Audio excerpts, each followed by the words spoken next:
Now, we're going to be opening this to the floor in a few minutes, but just a couple of issues that were raised there.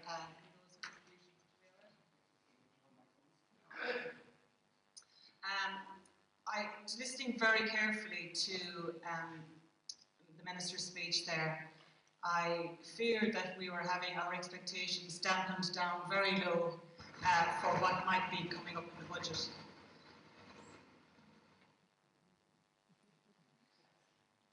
And are we all right for a mic?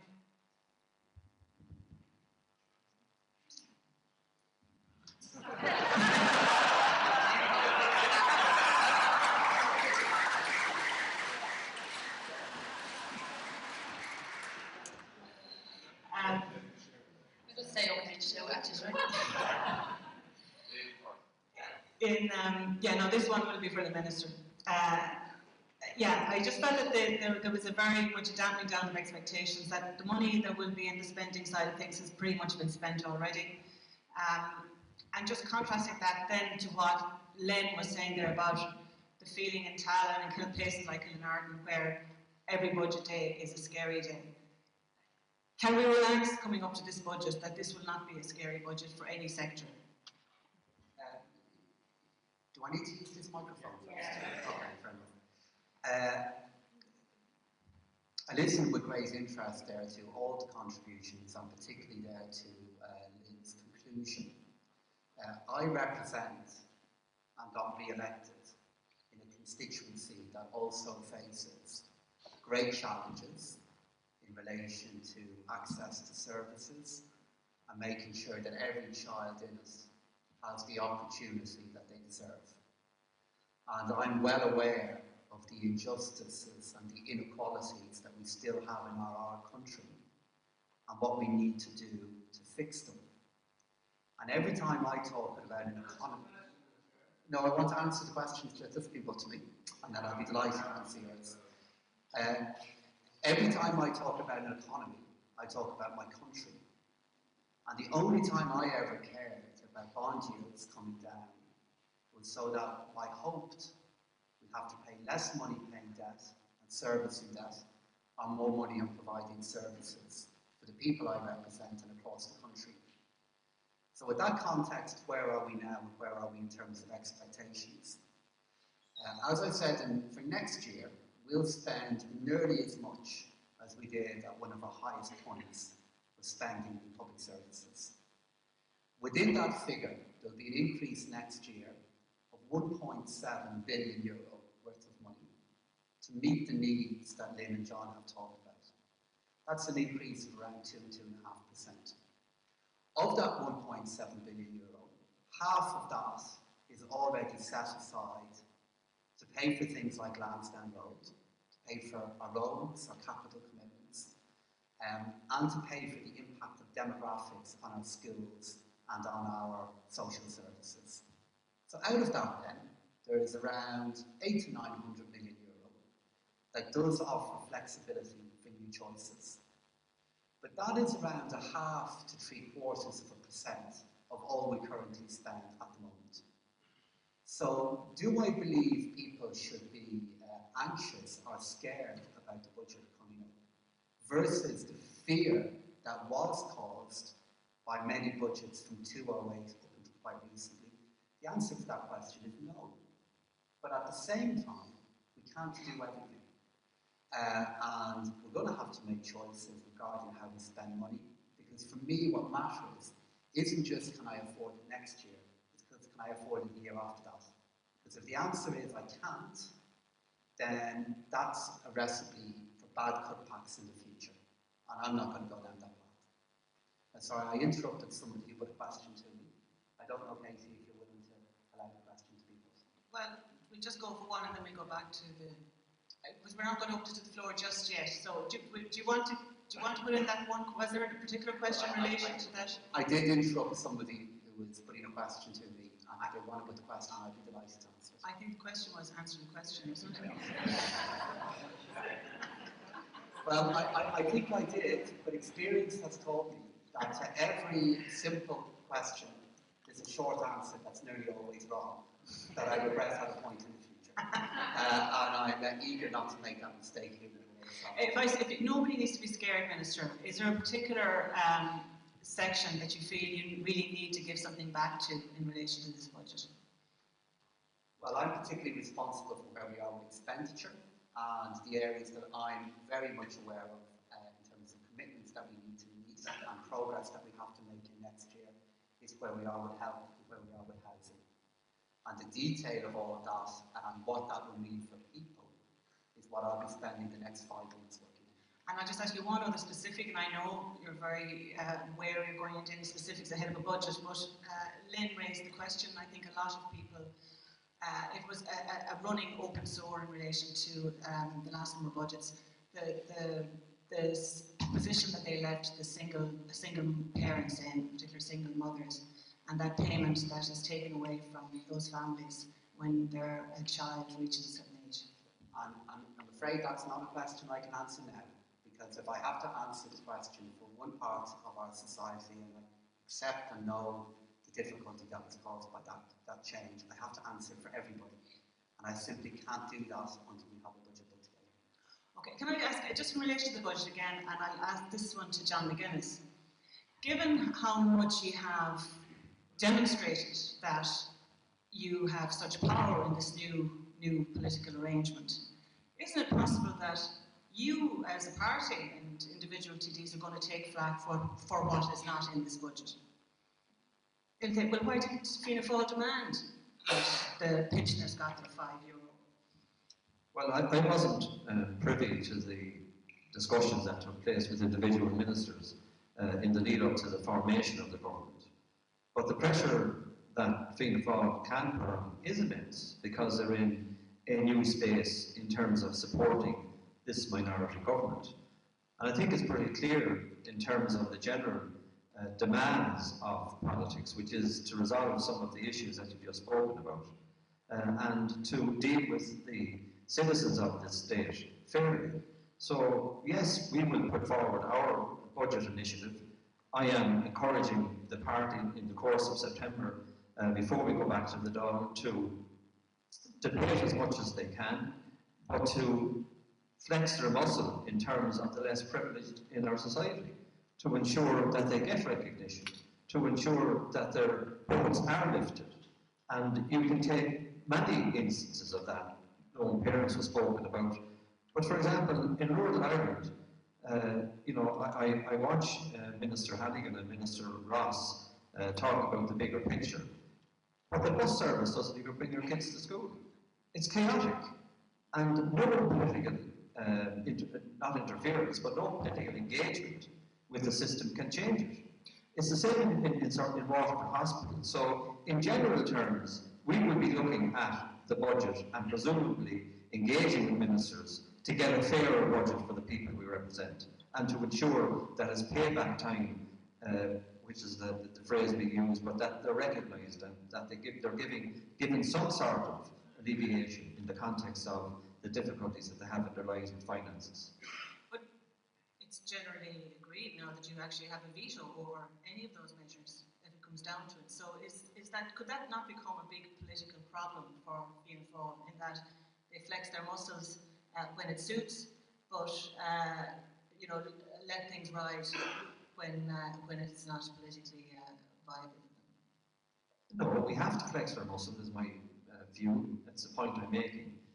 That we have to influence the direction that the government is taking.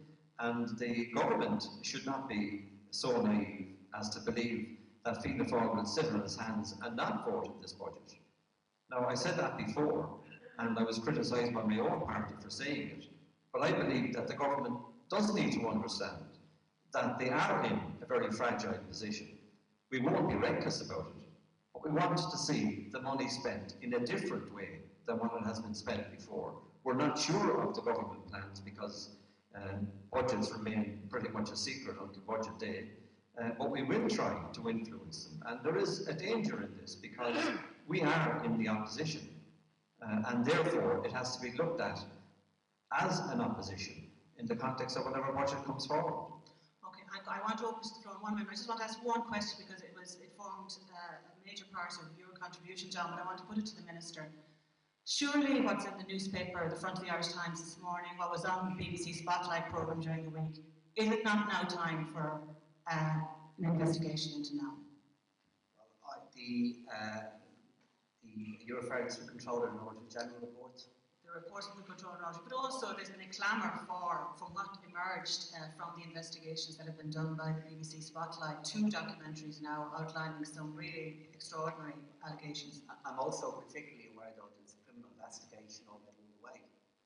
The National Criminal Agency in the United Kingdom is investigating the potential criminal behaviour that happened. Now, am I going to commit here to a commission of inquiry taking place in relation to it? I can't.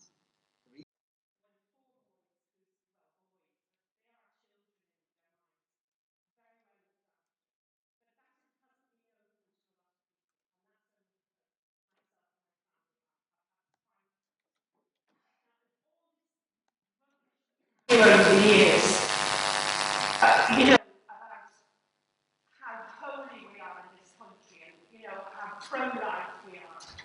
And a lot of those people who advocate that kind of position couldn't care less about born children. And I just want to make a plea, now that we have more money, would you please put money into services for people like my son, so that other people don't have to go through the fight that we have. I have canvassed for the party over 27 years, and I have met 90-year-olds who've got 65-year-olds, autistic, and people with other Down syndrome, people with other disabilities, living at home in mortal fear. When one woman said to me she only had to hold on till she was 90 because she was so afraid of what was going to happen to herself. And I thought Lynn made very powerful advocacy for single parents and people, with drug problems. But there are other problems like the one I am saying as well. So I would, before you formulate those or formulate these details, would you please put more money into the services and checklists. So thank you.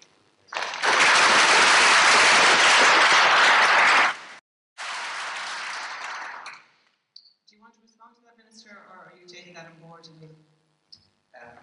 I'll take it on board, but it's more than just taking it on board. Earlier on this year, Minister McGuiness announced an additional €30 million, part of which was designed to deal with the very issue that you're referring to. Earlier on this year, we increased the funding available for health by nearly €500 million to try and address some of the challenges that you're referring to. I'm very much aware of the difficulty it causes, in particularly elderly families, and we try to make progress in offering more support in this year already. But it's an issue that I'm well aware of. Thank you. Okay, yes. Can I just say in response to that this is the nub of the problem, that you can increase the money that goes into health and direct it towards a specific sector, but because of the inefficiencies in that sector, the money gets spent on the wrong things, and only a very fraction, a small fraction, of the funding that is granted actually gets down to help the individuals who need it most. And until such time as the bureaucracy in the state is corrected, you will constantly have the biggest amount of that allocation be hoovered up by those, in your case the HSE, where there's a huge difficulty with autism and huge issues not being addressed, where you have the state pushing out all of its services into other agencies that are delivering those services for the state. And we're finding time and time again that the money is not being spent correctly, that there's a huge, siphoning of money away from the individual's care into God knows what. And we've had plenty of experience at the Public Accounts Committee to show you just how that money is being mismanaged. And until that's corrected, we won't see the money go to the front line where it's needed most. Okay, thanks, John. We're going to move on.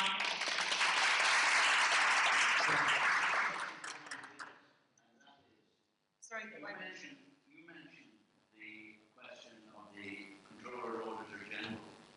Government is fragile. Why don't you hold off approval of the budget until you get that one line that you need to get the power of the Controller and Auditor General to stop this I've asked my party to do that, and you are correct, and I intend to pursue it.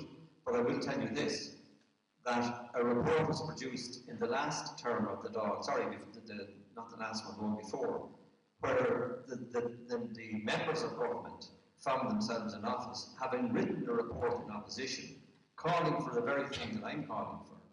And yet, when I produced the bill, presented to the Dáil and debated that bill, the government members voted it down. And I'm asking, why did they do that? Why do they not have the management tool in the Controller and Auditor General and his staff allowed to investigate the money that's being spent? Minister, are you aware of this anomaly? Sorry? Oh, it is, and I intend to think about it.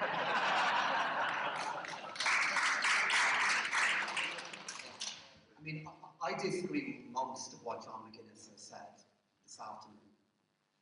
I think the idea that there's a corruption at the heart of Irish politics overshoots the runway completely. That may have been the case in Ireland. Do I believe it's the case now? I don't. I believe it's wrong, and I believe charges like that poison the well of politics here in Ireland, and it's a well that we all depend on.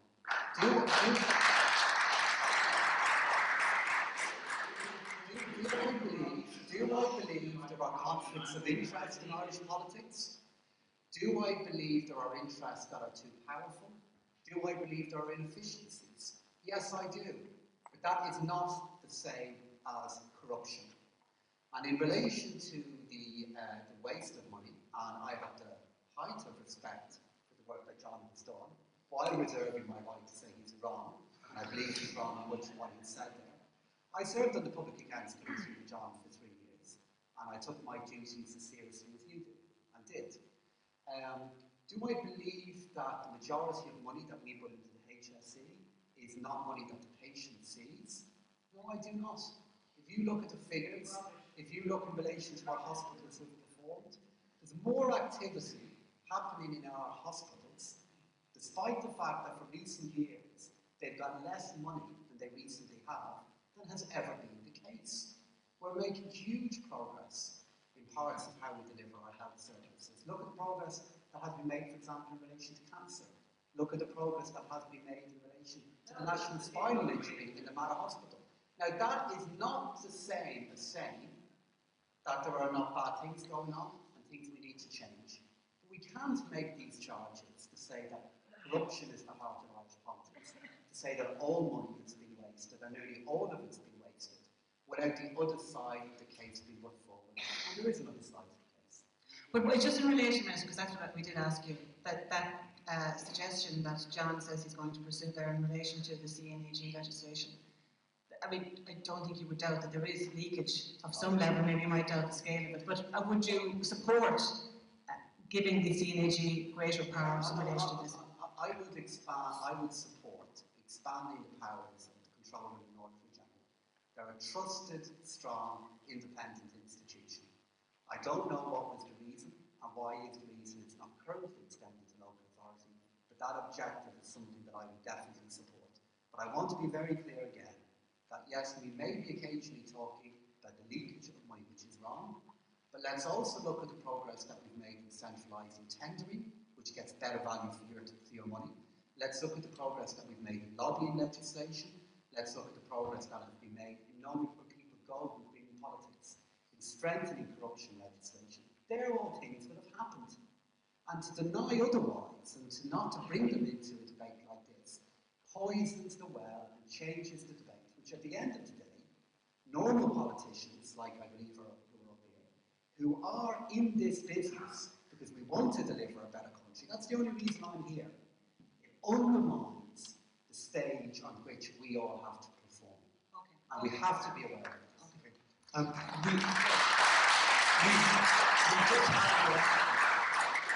We've just had an election, and not one single party managed to put forward a convincing set of ideas, a sufficiently convincing set of ideas, to come within a country mile of a majority of seats in the Dáil.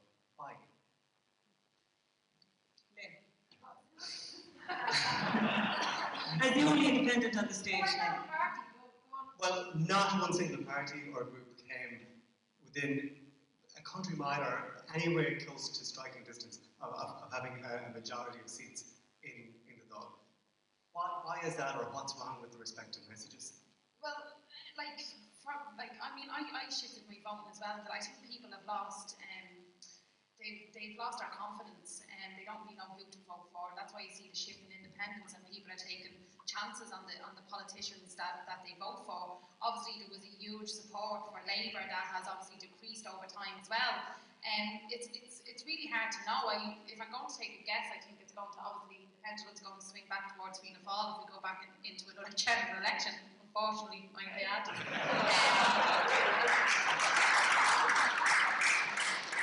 I think society is becoming more and more fragmented. But what I also think is going to happen, and I really, really believe that it is, that the type of people that vote are going to begin to change. And I think like the marriage referendum instigated that, and you've seen a huge surge in working class or areas of low deprivation beginning to vote. And I think that hopefully, if that continued to increase and them numbers grew, I think we'd be looking at a completely whole other political field. But I think there's also the fear then, I suppose, with the right to water stuff, and if that calms down, that a huge cohort of those newly politicised people, are they going to continue to be politicised, and will that, or will that's what will cause it to shift straight back to Fianna Fáil if those kind of campaigners that have only recently got involved in politics disappear off the ballot. Okay, we've got another one. Can I just answer that question? Sorry, John. Just to answer the question, the reason why neither of the bigger parties got a majority or had any kind of control within Dáil is because Paschal's well is poisoned. The fact of the matter is that people are deeply upset, and I am deeply upset as a member of the Dáil, that the likes of Maurice McCabe was treated the way he was. Is that not corruption? Is it not corruption that he will continue to be treated as badly as he is? And there's not many other examples of corruption that came before the Public Accounts Committee that would never have surfaced had it not been for the fact that we went that extra mile. Is it not corruption that Grace and the other 35 individuals, mentally challenged, were sexually abused for 20 years and nobody has been charged for it? Is it not corruption that both governments in the UK, Northern Ireland, and indeed in the Southern Ireland, do not come together and make a statement about what happened in relation to NAM? Why is that the case? Why do we not want to hear the truth being debated and being discussed, and people being challenged about the decisions that they make? Why is it that the many suggestions that have been made in relation to improving the structures within the state to give the people better representation and better value for money have been ignored? These are the questions, and I'm not saying, Paschal, that every cent is wasted. You sat on the Public Accounts Committee, and you saw the vast amounts of money that were wasted, and you can't dispute it. You sat on the Public Accounts Committee, and you saw the lack of legislation to give the power to the CNAG to do his work. You sat on the Public Accounts Committee, and you saw the obfuscation, the smoke and the mirrors that prevented us from doing our work. And the interference, and let me tell you this, as a final shot on this. When something is being investigated by the Public Accounts Committee, or indeed by most other agencies of the state, it finally is sent into that cul-de-sac, neatly placed there. It's now a Garda investigation, therefore nobody can touch it. I have not seen, for example, the result of the Garda investigation into the €50 million fund that was operated by the HSE in situ. That was pushed in there nice and neatly and hasn't emerged since. And yesterday we dealt with the insurance industry. And I have to say there's at least 10 different points in terms of legislation, regulation and actions that the government can take and are not taking to reduce your premiums that are going up by 50 and 100%.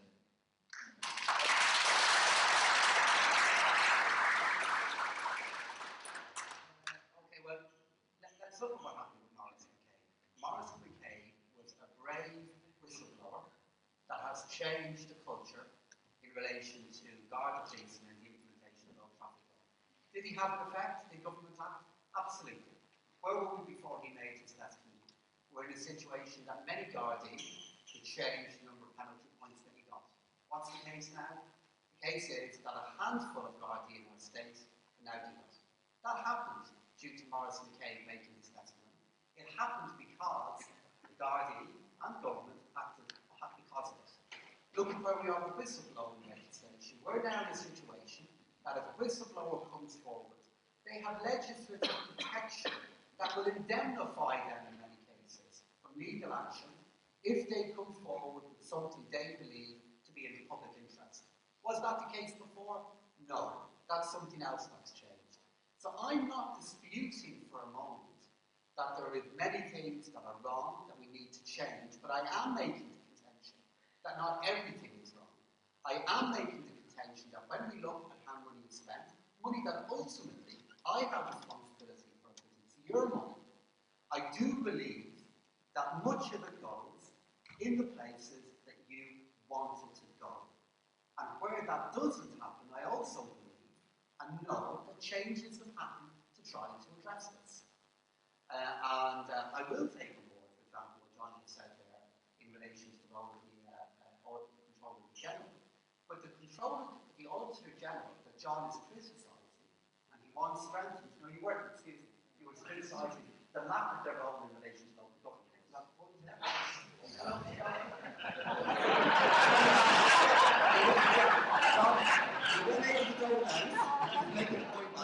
That's also the same control of the Auditor General. That's investigating these claims in relation to the operation of NAMA because they have the power to do it. So in acknowledging and making the case regarding what needs to be improved and strengthened, let's also say what's in place. And I don't believe the Welsh Board is giving up. I don't believe that's the case. Okay. But I'm just pointing to some of the things we need to do. Okay, Minister, we just have a few moments left. I'm going to take a couple of questions and I'll get you to find you before I response to it. There was, yes, you've been waiting for a while. Thanks. Just to the panel now, in respect of the last item, and it's been teased out at length, but you know, I really can't believe what I'm hearing.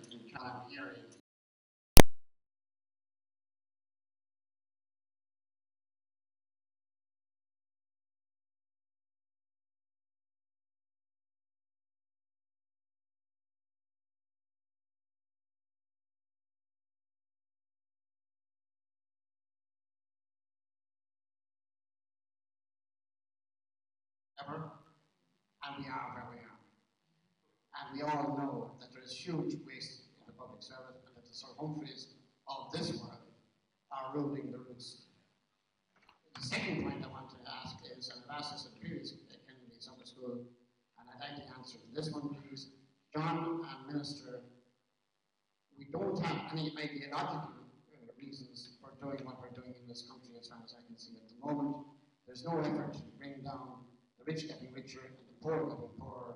That's because of a lack of ideology, and that's why parties are not being elected, in my view, and would you comment on that, please? Thank you.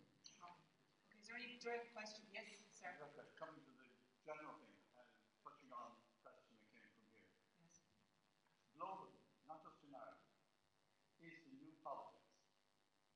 Globally, and not just in Ireland, is the new politics, not the politics of anger. The last election in Ireland wasn't about re-elect the government or not, even wasn't about get the opposition in or not. It was punch them in the nose, bang the table, get rid of them. Brexit, the level of anger was utterly underestimated. The US, from two very, very different views, Bernie Sanders and our friend Mr. Trump. You won't get any agreement between one views, but the public are behind them because they're banging the table and they're expressing the public view. We are cross. We want to get at them. So it's the new politics, the politics of anger. Okay, I'll just take one more and then we'll go to the panel. No, I'd like to ask a question to John McGuiness. Now, he made a very passionate speech in relation to reckless public spending, and you found Euroscepticism that he seems to have acquired. Does this not reek of hypocrisy when the last Fianna Fáil government used excessive public funds to bail out banks and were very quiet when the European Union were implementing an agenda of austerity and wiping away our democracy when they were insisting we have more referendums to repeat the Lisbon Treaty? And is he really terribly Eurosceptic when his party is affiliated to the ALDE group in the European Parliament, which seeks to widen the powers that the European Union has over this country? Okay.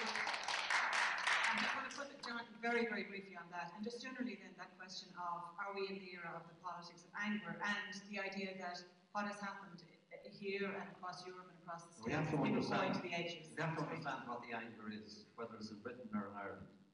And in most cases, it's because people's lives have been devastated by one government action or one European action or other. And we have to address it. And the parties that are central to that in Ireland need to understand what that anger is about, and they need to identify the reasons why people are angry. I've given you some of the reasons why I am angry about it. I've given you some of the reasons why I am frustrated about it. My European position is that I support Europe, but I don't support the direction that it's going in without challenging that direction. And that is what politics is about. And yes, I did challenge them about burning the bondholders. They took a risk, they took a bet, they lost the bet, they were getting paid a premium for taking the bet and taking the risk, and it should not have been saved. And I did save it. I published a book in 2010, which I could still republish again today, because nothing that much has changed. So Europe is important to us, but we are important to Europe, and they've lost their sense of direction, and they've lost the fact that people are at the centre of Irish government, in every European state, their governments, and within the European Union. We have to ensure that it is the citizens of the European Union that it is working for. Okay, John, we are actually out of time. Just very briefly, Minister, is there a way back from this? Yes, precipice? in answer, I don't believe we're at the precipice yet in relation to the directly answer to Jonathan's question. I think it is partly anger. I see it more broader than that, a feeling of deep anxiety and helplessness that people face in response to very, very big forces. In relation to what you said there about Europe, did Europe cause austerity? I don't believe it did. I believe what caused austerity is Ireland not being able to fund the services that they needed. Nobody in the world would lend us any money. That was the root cause of it. But I also believe Europe handled many big things very, very badly. And the only reason I'm in any of this is to progress the interests of Ireland, people I represent. That's what this is all about for me. And that's the prism through which I viewed everything. It's also the reason why I'm a very big supporter of Europe and the Union. But I believe Brexit has changed everything for our country. Okay, and then finally, do you believe you have been a beneficiary of some of the anger out there in terms of more independents being elected to both houses